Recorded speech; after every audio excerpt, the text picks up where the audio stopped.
Say what you like about the 14th Legion. They are mean, ugly bastards, but tenacious. There's no one I'd rather have by my side in a war of attrition, and almost anyone else I'd rather have against me. The Legiones Astartes would bear many burdens and struggles during their years of service to the Imperium.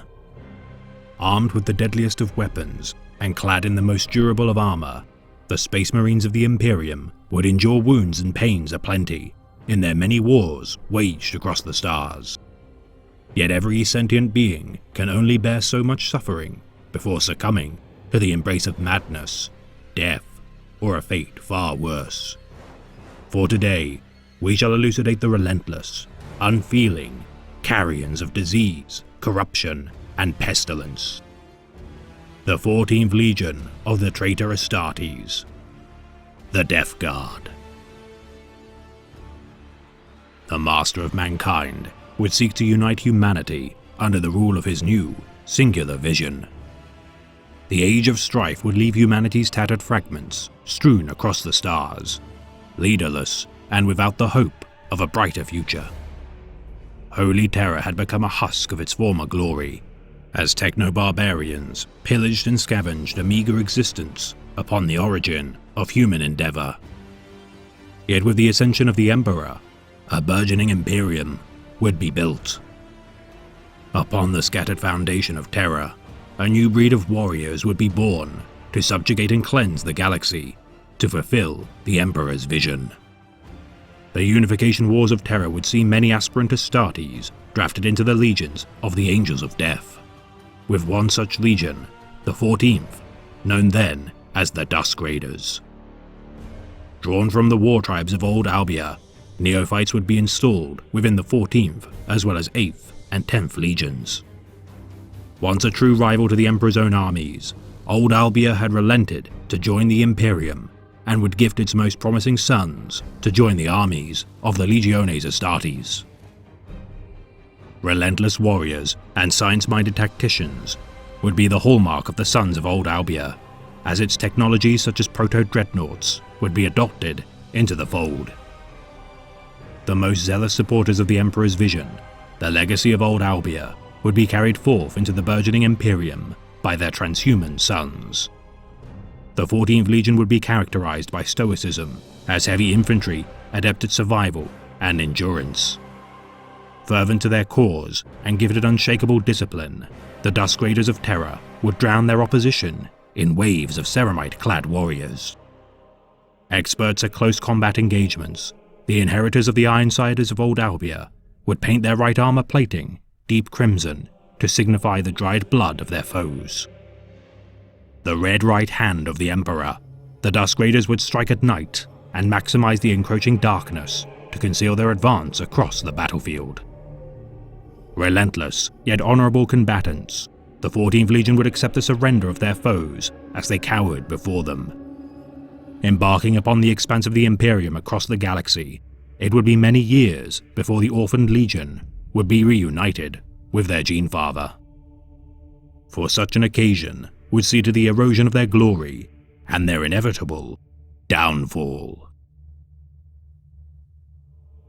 Mortarion, Lord of the 14th Legion, would be spirited to the planet of Barbarus with the scattering of the Primarchs.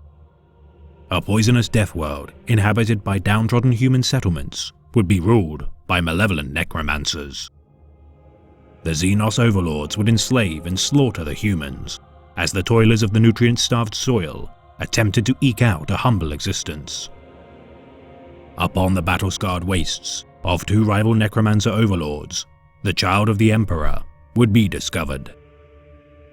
Observing the child's resistance to the noxious atmosphere as it lay among the corpses of the fallen, the tyrant of Barbarus, Nekar, would adopt the wailing child.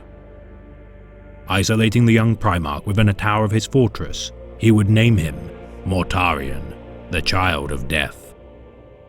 Smothered in the poison smog of the Overlord's fortress, Mortarion would be tested to his limit to endure the air's toxins and be mentored by Nekar.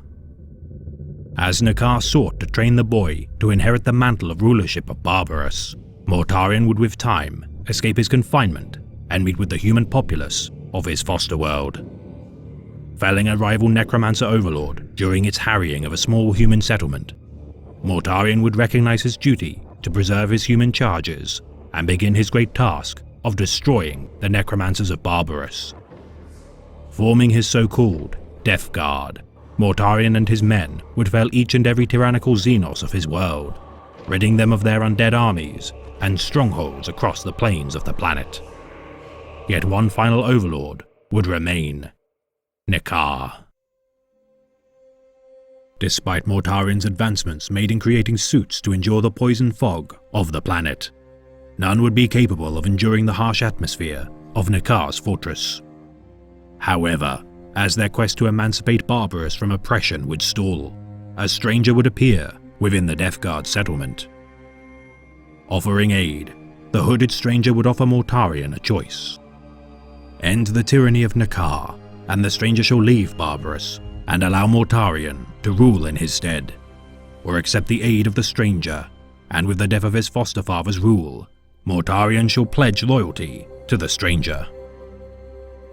Accepting the bargain, Mortarion would venture alone to end his foster father's reign. Bitter at the insinuation that he would require aid in ending the oppression of his people, Mortarion would scale Nakar's fortress, yet succumb to the noxious fumes, collapsing from entering the stronghold's gates.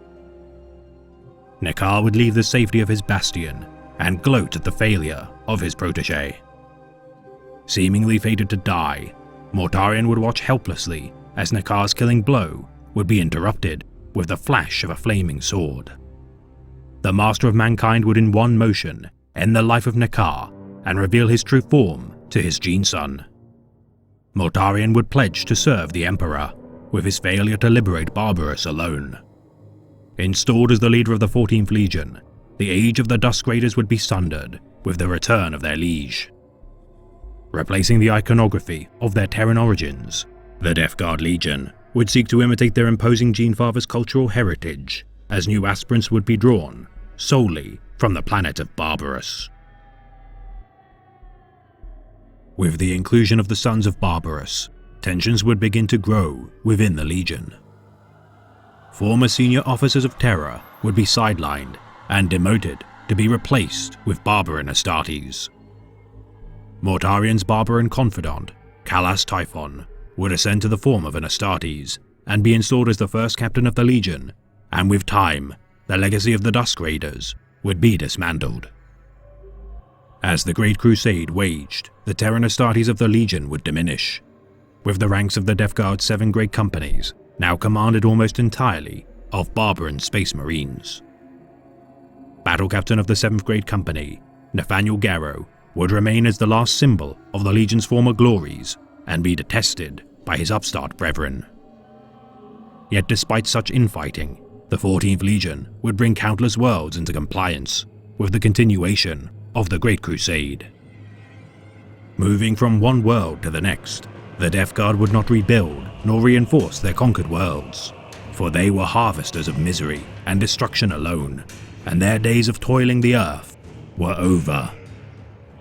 Motivated to destroy the oppressors of humanity, the Fourth would carve a swathe through the Imperium's enemies and leave their corpses to nourish the earth of their newly liberated planets.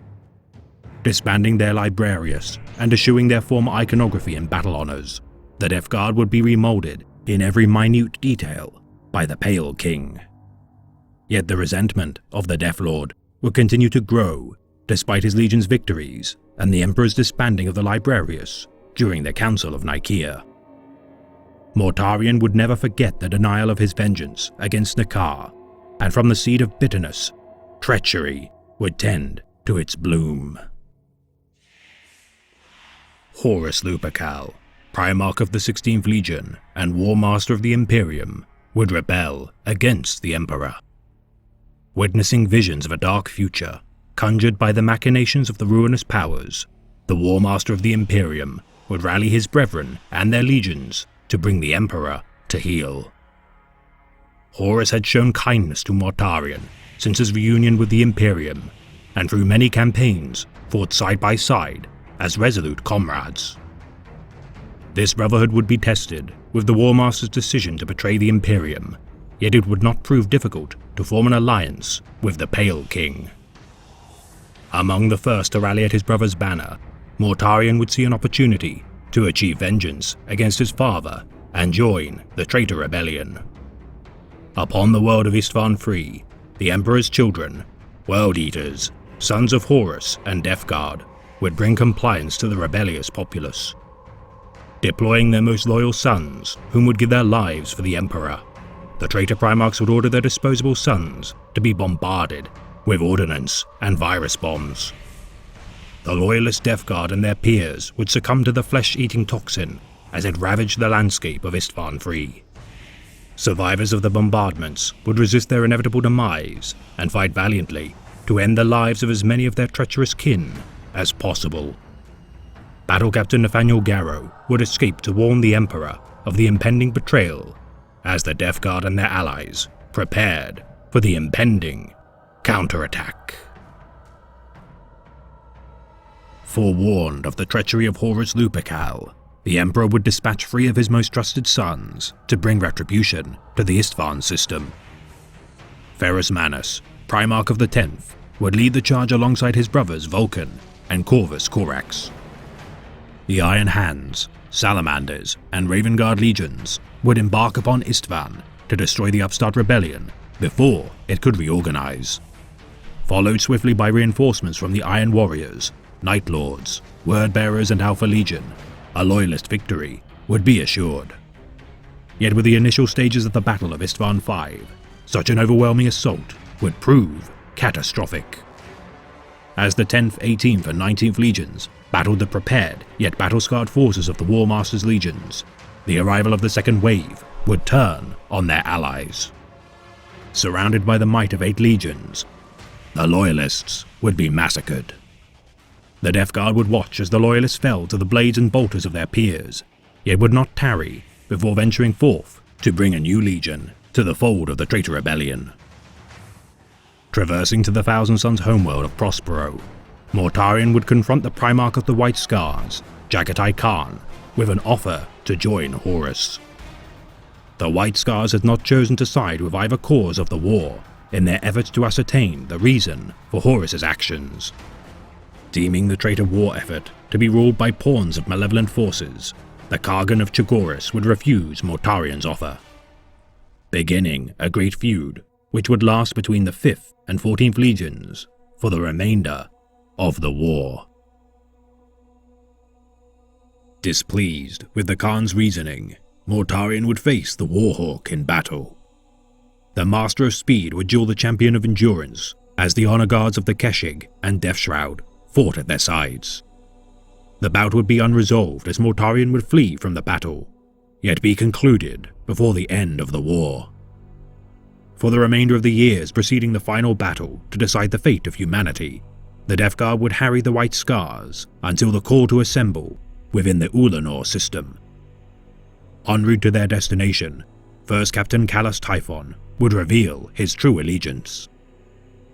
A follower of Nurgle, the Lord of Decay, Typhon would allow for the corrupting influence of the Plague God to seep into the Death Guard's fleet vessels, transforming the 14th Legion into abominations of warp mutation. The Death Guard and their Liege Lord would be subjected to the gifts of Nurgle's rot and the Destroyer Plague. Their innate resistance to poison would prove to synergize with Nurgle's corruption, preventing the Death Guard to die from their afflictions and instead mutate to incorporate its pestilent influence. Surrendering to the Plague God, Mortarion would damn his legion to forever serve the whims of the so-called Grandfather of Chaos. Returning to the side of the War Master, Horus would test the newly reborn Death Guard during the Siege of Terra. Deploying the hulking monstrosities to bring down the Imperium's most fortified bastions, the 14th Legion led by their Prince of Decay would once more face the wrath of the White Scars. Facing Jaghatai Khan once more in single combat, the Kargan would be no match for the now chaos-empowered Demon Prince. Yet for Mortarion's pride in his newfound strength, Jaghatai would exploit his greatest weakness: arrogance. Cleaving the Pale King's head from his body, the Kargan would banish Mortarion into the depths of the warp, forcing the forces of the 14th Legion to retreat. The Horus Heresy would be won in the name of the Imperium, yet despite such a victory, fail to cleanse the galaxy of the corruption of the Plague Marines. Claiming a demon world within the Eye of Terror, the Death Guard would transform their new seat of power as the plague planet of the Prince of Decay. Destined to spread disease and foul corruption in their wake, the 14th Legion continued to be a scourge across the galaxy in their attempts to spread the gifts of Nurgle. Molding the plague planet in the image of Barbarous, Mortarion would, in an act of immense hypocrisy, rule as a tyrant overlord of his newly found fiefdom. Re-emerging from the Eye of Terror throughout the millennia, the Pale King leads bands of his former legion to spread pestilence during the Era Indomitus. No longer served by his first captain, Callus Typhon, the being now known as Typhus leads his own warband, pledged in service to the Plague God. At odds with their objectives, the champions of Nurgle nonetheless cooperate during campaigns of extreme import. With the return of the avenging son of the Imperium, Roboute Guilliman, during the 41st millennium, the Death Guard would seek to humble the Lords of Ultramar within the heart of their own empire. Enacting the Plague Wars within the realm of Ultramar, Mortarion would seek to transform the dominion of the returned Primarch into fertile ground of Nurgle's accursed garden. Confronted by Roboute Guilliman with the conclusion of the Indomitus Crusade, Mortarion would face his brother in single combat upon the world of Iax. Slaying his brother, Ultramar would seem to be doomed to fall to the thrall of chaos, yet to Mortarion's horror, Guilliman's body would be filled with a bright golden light. Possessed by the power of the Emperor, Guilliman would banish Mortarion from real space once more and fire a beam of holy light into Nurgle's garden. Setting the garden ablaze with cleansing fire, the Death Guard and Pawns of Decay would retreat from the revivified Avenging Sun and his rallied armies. Yet the 14th Legion are infamous for their endurance, and no matter how many times they shall be felled, more thralls of the Plague Lord shall stand in their place. Known for their attrition from even their earliest days as a once loyal legion, the only legion to surpass their losses incurred during the Great Crusade would be the World Eaters and Iron Warriors. Once liberated from its oppressive overlords, Barbarous would become a like to a production line of implanting new aspirants to join the ranks of the Astartes. Neophytes would overwhelmingly perish during the surgeries and procedures to grow to the stature of a space marine, yet be deemed negligible by Mortarion. Only allowing aspirants from worlds other than Barbarous on rare occasions, the Death Lord would demand a high standard for all who would join the ranks of the 14th Legion. Yet with the Legion's fall to chaos, the Death Guard would for a time splinter into warbands devised into derivations of 7.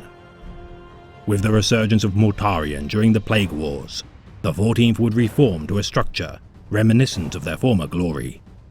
Their numbers now far in excess of any Loyalist Space Marine chapter, with thousands upon thousands of Plague Marines comprising their ranks.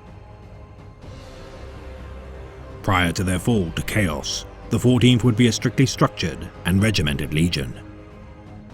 Originally organized by the Officio Militaris, with their service as the Dusk Raiders, alike to their brother legions, each and every Astartes would be equipped with arms and armaments capable of surviving any campaign of war without resupply or reinforcement. Its infantry supplemented with heavy armor and support squadrons during battle, the Dusk Raiders of Old Terror would be exemplars of sustained warfare, adept at any range or environment. With the installment of their Primarch into their ranks, the Legion would be drastically changed, with its formations dissolved and reformed with each new campaign to meet the needs of their Primarch stratagems. Constantly shifting in battlefield roles, an Astartes would transition from a heavy weapon specialist to a tactical marine or other specialist with every new campaign. With only tech marines, chaplains, and other specialist roles exempt from the ever-changing orders of Astartes formations. Favoring melters, flamers, and bolt guns as their tools of dealing death, The Death Guard's reliance on such weaponry would eschew the need for regular resupplies or extensive training with niche armaments. Engaging in close combat with trench daggers, barber and kukra blades, and their iconic war scythes, the black ceramite of their blades would prove to be a hallmark of the 14th Legion's deadly harvest. Simple yet effective in their use, the Death Guard's belief that a Space Marine was innately strong enough for any engagement, regardless of their armaments, would prove to be effective. Overwhelmingly deploying infantry in their campaigns, each wounded Astartes brought low in the flames of battle would be interred within dreadnoughts to serve once more as the spearhead on the next battle of their campaigns. No cost would be too high, nor weakness tolerated, as the dogged sons of Barbarous ground their enemies beneath their tread. Renowned for their ability to cleanse space hulks and destroy enemy fortifications from within, the Death Guard would be synonymous with purging the enemies of the Imperium. Recruitment within the Legion is now shrouded in much mystery, yet the Astartes recruited in the years following the Horus Heresy are regarded as lesser than their veteran peers. Though perhaps such methods used to recruit new aspirants into the ranks of the 14th are best left obscured for the sanity and decency of Imperial historians. While the ranks of the 14th would stagnate in terms of variety during their days as a Loyalist Legion, specialists within the Death Guard would enable specific roles of both honor and disgrace.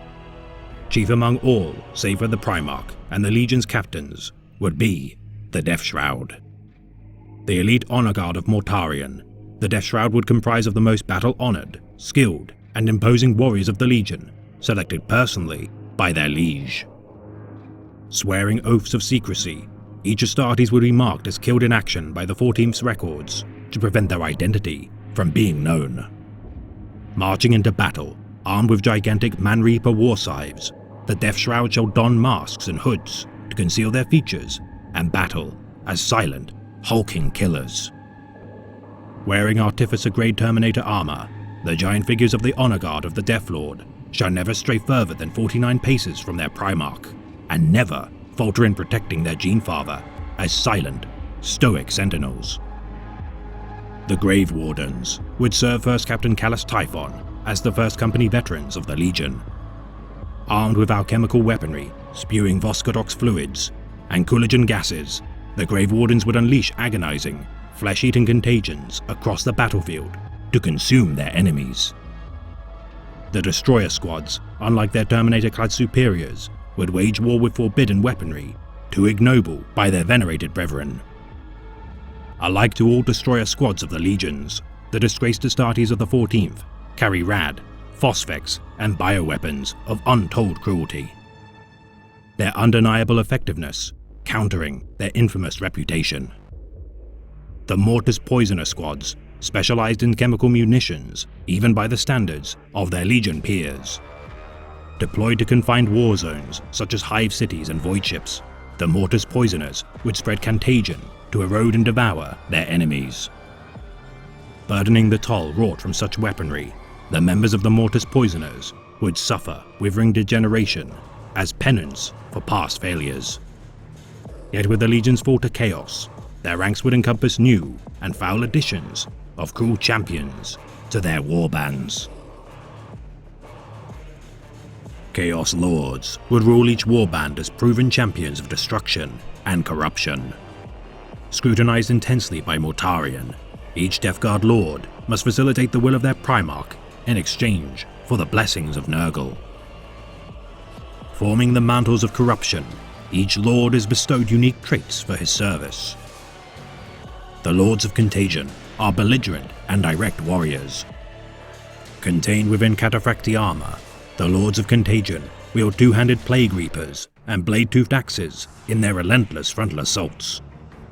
The Lords of Poxes pollute the air with miasmas of toxins, eroding their enemies' defenders through sickness and sapping illness. The Lords of Virulence bombard their foes with heavy firepower. Weakening fortifications with merciless hammering blows of artillery, each survivor of their onslaught shall be ripe victims for plague and disease. Other mantles exist, such as the Lords of Parasitism, Withering, Flux, and Entropy, yet no records exist of these foul titles. Blightlord Terminators form the now elite of the Traitor Legion and forge a ceaseless path of destruction. Armed with combi weapons, blight launchers, and plague spewers, the Blightlords shrug off weapons fire with their Cataphracti Ceramite plate and chaos gifts of blighted constitution. Advancing with relentless and remorseless contempt, only the most deadly and concentrated firepower is enough to end the undeath of even a single Blightlord. The noxious Blightbringers fight at the vanguard of the Legion and herald the arrival of the Death Guard. Sowing the battlefield for the coming corruptions, the Blightbringers nurture fear and weakness in their enemies as their chaos-forged bells toll impending decay. Each thunderous wave of its sounding spreading sickness among their opponents' ranks. Death Guard sorcerers harness the warp to spread the blessings of their foul god. Bones rot from their marrow and splinter into decaying muscles as the victims of the fell manipulations of the sorcerers convulse and spew bile from their sore-covered mouths. It is truly among the greatest miseries to fall at the hands of the sorcerers of the 14th, for each victim shall endure untold miseries and fetid mutations at the hands of their malevolent foes. Malignant plague casters harbour the malaise of the plague god's realm and accept the bloating of their bodies, now acting as vessels of abominable toxins.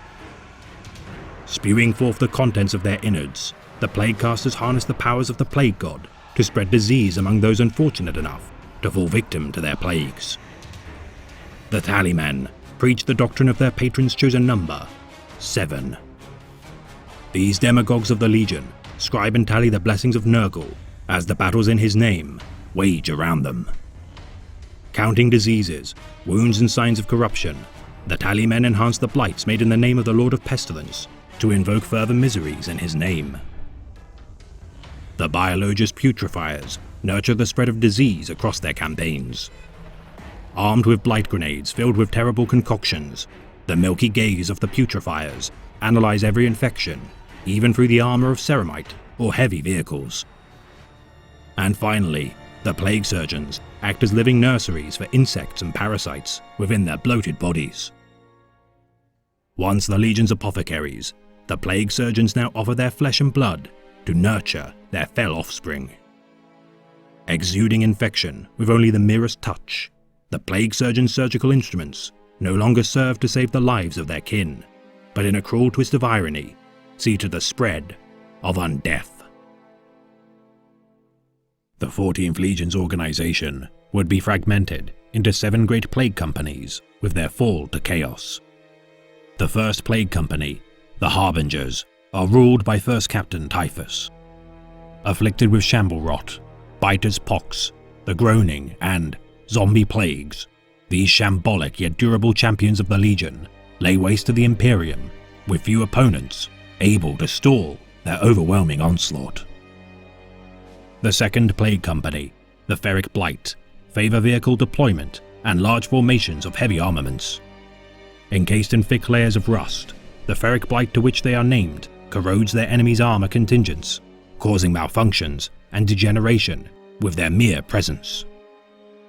The third plague company, Mortarian's Anvil, are experts of fortification. Carrying the gloaming bloat within their skin, Mortarian's Anvil are led by Gothax the Morose and unleash noxious Blightbringers to hasten their enemy's demise as they hurl themselves into doomed sieges. The fourth plague company, the Wretched, are ruled by the demon known as the Eater of Lives. Afflicted with the Eater Plague, known within its ranks as the Drizzleflesh, Pockchewer, or Endless Gift, the fourth plague company champion the use of sorcerers in order to summon endless hordes of Nurglings and demonic servants of the plague god. The fifth plague company, the Poxmongers, bear the gift of the Sanguis Flux. Leaving trails of half-clotted blood in trails where they march, the Poxmongers make use of demon engines as their primary means of rending their enemies limb from limb. The sixth plague company, the Ferrymen, garrison the plague fleets of the Legion and bring new void ships into the fold. Infected with the Droning, the so-called Brethren of the Fly boast a vast amount of Blightlord Terminators into their company as they board naval vessels to capture for their own despicable needs. And last of all, the 7th Plague Company, Mortarion's chosen sons, serve as alchemists and brewers of the Legion. Concocting the most virulent and deviant poisons, the bearers of the crawling pestilence, or boil blight, enact the will of the Plague God through spreading his gifts across the stars.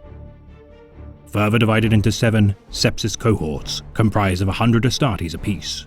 Each of these demi-companies contain a further 2 maledictums, consisting of 7 colonies. Each colony contains 7 squads of 7 Plague Marines and is led in turn by lesser Chaos Champions. Death Guard Lords and Demon Princes act as Lord Commanders of each Plague Company, with each first colony of the Maledictums comprised entirely of Blightlord Terminators. Despite their seeming Legion-wide command structure, in reality, each warband is autonomous in regard to the overall command of the Legion. Known as Vectoriums, these warbands differentiate themselves with unique heraldry markings and unique colony squads. Typically including plague colonies, alchemical destroyer colonies, and armored vehicle reaper colonies within their organization, the Vectoriums are armies capable of threatening even the most durable of the Imperium's forces. The heraldry of the Death Guard, while now obscured in filth and decay, once bore proud sigils of their former glory. The symbol of the Black Skull, cleaved in half, imposed with a setting black sun on a deep field of crimson, replaced by a green skull atop a sunburst icon. From their painted grey of their origins as the Dusk Raiders of Terror, ivory grey would be flanked with jade trim to honour the Legion's homeworld of Barbarus. Vertical helmet stripes would denote seniority among the Legion, with even damage incurred to the Astartes Ceramite remaining upon their armour as honour marks of their deeds. Yet with their fall to chaos, the Death Guard would turn a sickly green to reflect their disgusting nature. Typically wearing Mark III iron pattern power armour, its former purity of design now bears spikes, tentacles and horns sprouted from the bodies of their corpulent hosts. Open wounds spill organs from cracks in their armour as boils and sores populate their skin. Ever closer to their Primarch's vision of a grim reaper of men, the Plague Marines of the 14th follow in their Liege Lord's image as undead servants of hellish benefactors.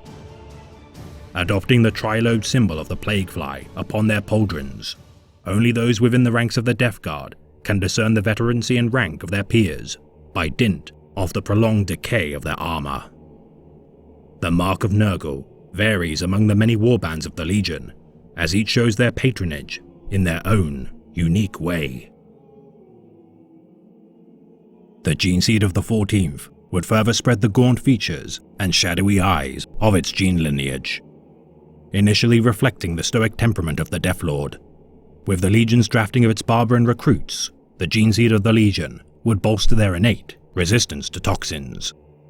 Yet with their fall to the ruinous powers, their gene strength would prove to be their undoing.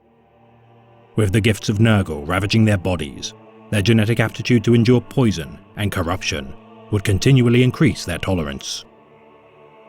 As the mutations ravaged their bodies, their gene seed would overcompensate, leading to magnitudes of great afflictions as their bodies exponentially rejected and absorbed the gifts of Nurgle. Now stationed on the Plague Planet, the new homeworld of the Death Guard heightens their mutations to nightmarish proportions, shackling their plague fleets using chained biomechanical platforms while idle, as shrines are made to give praise to the Plague God. The world's populace cower from their tyrannical overlords as they act as thralls to the 14th Legion. The 7 mountaintop keeps of the planet inhabited by each Plague Company, with the mightiest of these known as the Black Manse. Mortarion's personal fortress, replete with dungeons and horrors of the warp, the Pale King presides over his homeworld as a hypocrite to his past ideals. Revering their Primarch above all, the Death Guard would marvel at their master's example as a liberator of the oppressed and divine savior. The barbarian stock of the Legion would be unquestioning in their loyalty to their liege during the betrayal of the Imperium, and in their naivety, follow in his path to damnation. For each battle won by the Legion during the Great Crusade, the Pale King would drink a draught of poison with one of his Astartes to commemorate their victory. No toxin would be so strong as to best the Death Guard, and so it would be that the ritual toast signified their loyalty to their Primarch and defiance to submit to failure. Concoctions would contain strains of sword beetle venom, nerve bane, and other compounds, the ornate cup strengthening the bonds of loyalty between the Death Lord and his men. Driven by a need to free humanity from the oppression of its enemies, the Death Guard would be a resolute and unshakable force.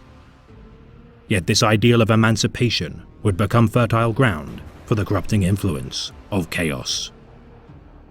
Pride and arrogance would begin to fester within the Legion, and with their Primarch's defection, the 14th would be all too willing to follow his lead. Consumed with self-hatred with their submission to the ruinous powers, such contempt for their weakness would give way to a new ideal. The Heralds of Pestilence would free humanity from the rule of the Imperium with rot, ruin, and decay. Gifting their patrons foul gifts to the victims of their campaigns, the Death Guard's twisted vision of a universe ruled by the Grandfather of Chaos rescinds the remaining ounce of their remnant humanity. Worshipping the number 7 as the favoured number of Nurgle, the Death Guard seek to burgeon each of their plague companies to 70,000 Astartes. Though the 14th Legion shall never reach such a lofty goal, their continual campaigns across the galaxy, such as their resurgence during the Plague Wars of Ultramar, prove their ambitions to be resurgent. And for every war made in the name of the Plague God, humanity shall suffer untold miseries as pestilence, rot, and decay lay low the stalwart defenders of the Imperium. In the embrace of Nurgle, I am no longer afraid. For with his pestilential favor, I have become that which I once feared.